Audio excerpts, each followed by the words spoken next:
Bonjour à tous, donc nous nous retrouvons aujourd'hui pour une nouvelle vidéo. Donc non, je ne vais pas parler de Tolkien, parce que je pense que ça doit saouler les gens de voir. Putain, fait chier, il a encore publié une vidéo sur J.R.R. Tolkien. Donc non, je pense pas qu'il y aura d'autres vidéos. Peut-être une, je sais pas, on verra bien. Donc, je viens de terminer un livre, donc pour ceux qui me suivent sur Facebook, ben, sauront de quel livre je parle. Donc, je viens de finir la Guilde des magiciens de Trudy Canavan. Voilà, désolé pour la prononciation. Donc, c'est le premier tome d'une trilogie, la trilogie des magiciens noirs.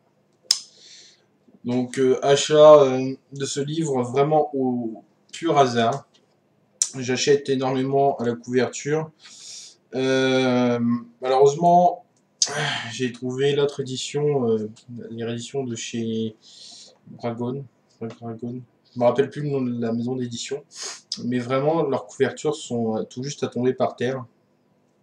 Et je regrette déjà d'avoir pris cette édition et de ne pas avoir pris l'autre édition. Donc je pense que je vais le troquer ou le vendre pour justement pouvoir me l'acheter.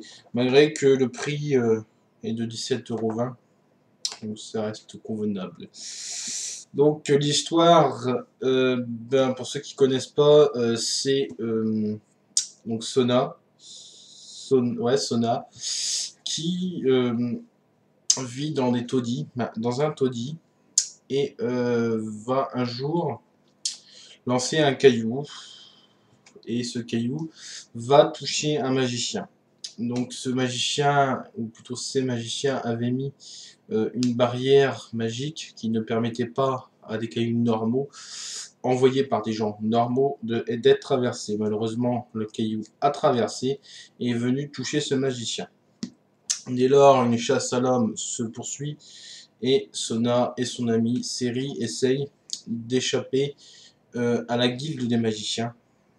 Et je vous en dis pas plus. Donc ce que j'ai pensé de ce livre, déjà histoire qui ne m'a pas forcément plus inspiré que ça.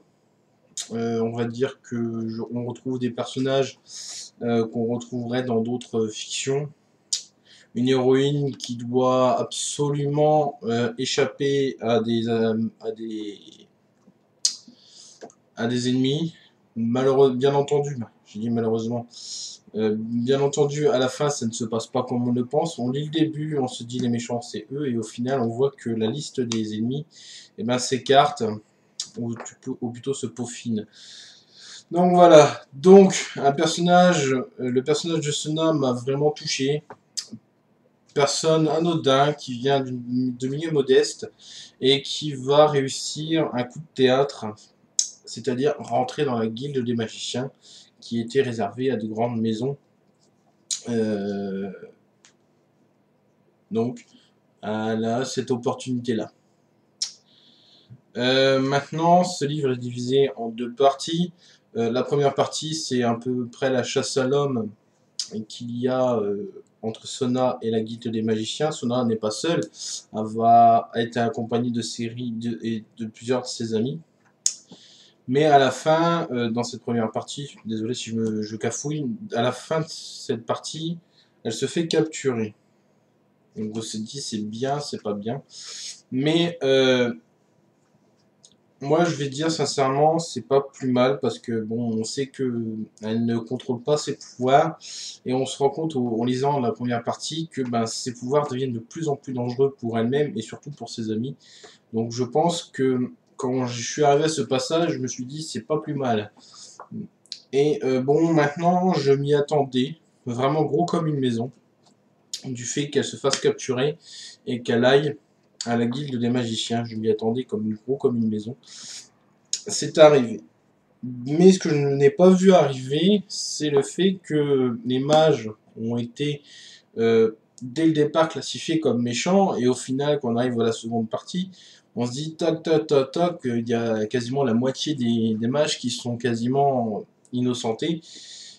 Et le personnage de Roten m'a vraiment dès le départ plu, c'est vrai, parce qu'on sentait chez lui qu'il n'était pas si mauvais que ça, et plus on lit dans le livre, plus on s'en aperçoit.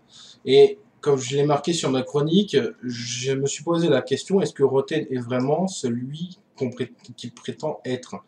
C'est-à-dire, c'est-à-dire ce que l'auteur veut nous faire croire, et je pense qu'elle l'a très bien réussi, parce que moi je me suis posé cette question-là, est-il vraiment méchant?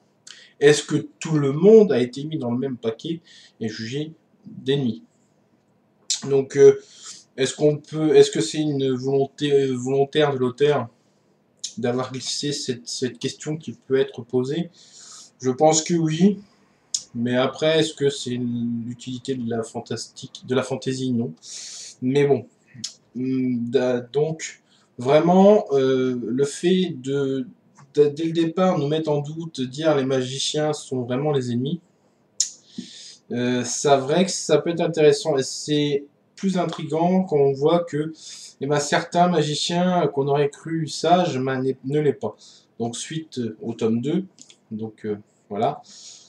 Donc les décors décrits par l'auteur sont vraiment fabuleux. On voit quand même l'architecture qui y pose, on arrive à s'imaginer les bâtiments, les lieux qui nous sont décrits. Et ce qui plus est, l'auteur a vraiment poussé dans, le, dans ce qui est tout au niveau des corps, en faisant des petites cartes. Donc, voilà, en faisant des petites cartes, c'est pas plus mal parce que bon, par exemple, quand par exemple Sona visite la guilde avec Roten, bah, ça nous permet de voir où ils sont. Voilà.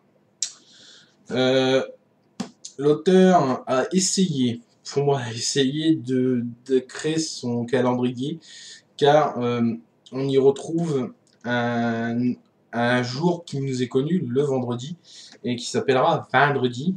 Vendredi, donc ça fait penser un peu aux Québécois. Alors, est-ce que c'est d'origine québécoise? Je sais pas, parce qu'apparemment elle est australienne.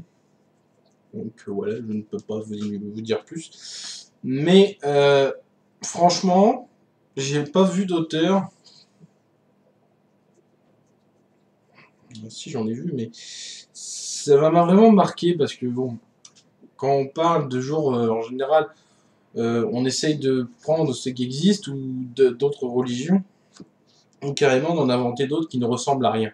Là, je pense que l'auteur s'est inspiré du vendredi, et ça a marché, parce que pour moi, pourquoi se compliquer la vie à recréer des dates, des jours propres à l'histoire?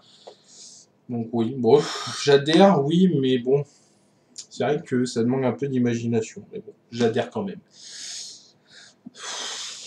Que dire de plus sur ce livre?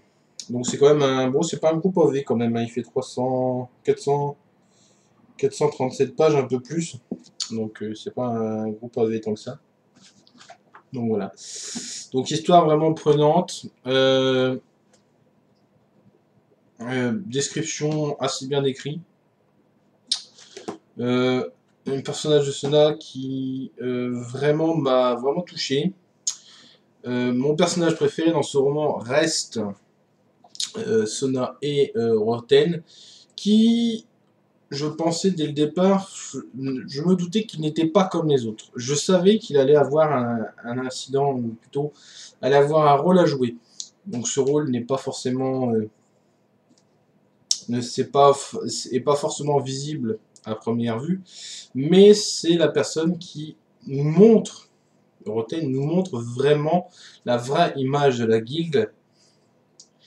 Et bien entendu, Felgen, oui c'est ça, Felgen, je sais plus le nom du méchant, Felgen, c'est ça, Felgen, oui, Felgen, attendez, je vais regarder, je me souviens plus du tout du mot, Fergen, voilà, Fergen, qui a un peu son rôle méchant, et je pense que ça a été l'intrigue de l'histoire.